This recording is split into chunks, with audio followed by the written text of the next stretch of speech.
Just for a moment, Meg was on her own on the station platform.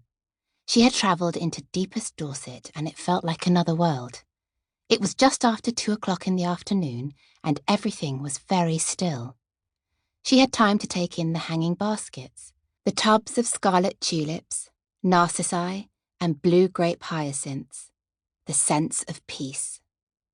It was an unseasonably hot day for April, and waves of heat shimmered above the platform. Then her mother, Louise, hurried into view. "I'm so sorry I'm late, darling, and thank you so much for coming at such short notice. It was such a relief when you said yes." She took Meg into her arms and they hugged each other hard. "It's okay," said Meg. "The moment I said my mother needs me, the manager accepted my notice without question and allowed me to leave straight away. Let me look at you. It's been far too long since we've seen each other. I love your hair like that." Meg ruffled her dark brown locks disparagingly. It needs cutting again, really, but keeping it stylish was so time-consuming.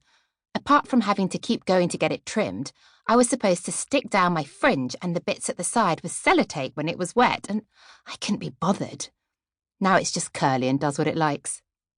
It's very attractive. And I like your dress too. The colour brings out the green of your eyes. Though it is quite short. Too short? It's only just above my knee, not halfway up my thigh. In fact, Meg didn't have many dresses. She spent most of her time in kitchens wearing chef's whites and checked trousers, or in black dresses with aprons for when she was working as a waitress.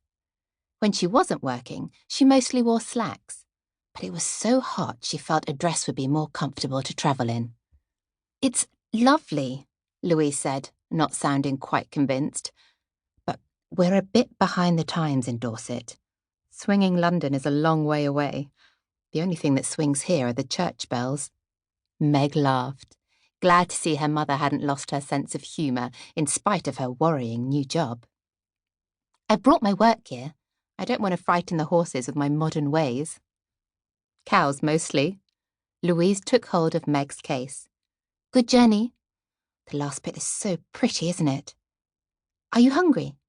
I can make you something when we get back, but we should hurry." "It's okay. I ate on the train. Sandwiches and leftovers from an event last night." Meg followed her mother, who had set off at quite a lick, into the car park, which only had 2 cars in it. Louise stopped by a pale blue Mini Traveller. "This is us." "Oh, Mum, a Mini," said Meg. "How dashing! This would be perfectly at home on the King's Road." "I know. Andrew, he owns the hotel, bought it for my use. Purely for practical reasons, of course." Louise laughed. "I can't tell you how relieved I am to see you. I couldn't decide if I was going to murder the chef or he was going to murder me.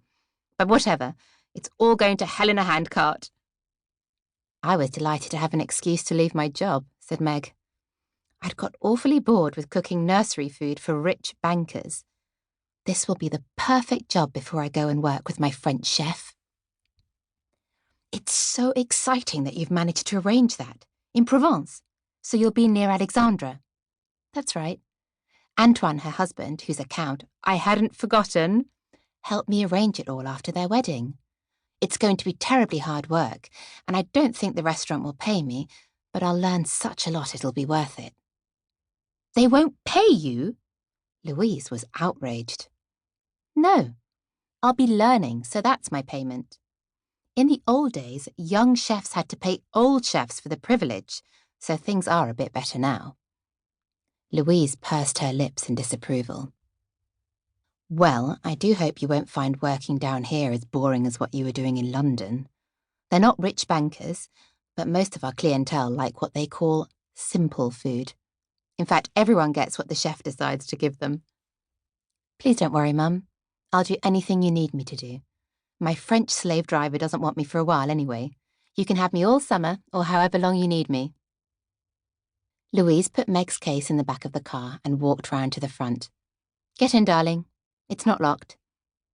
As the car pulled away, Meg said, "Now tell me everything. I've been dying of curiosity ever since you rang. I know it's been awful for you, but I feel quite excited about it. You know I love a challenge."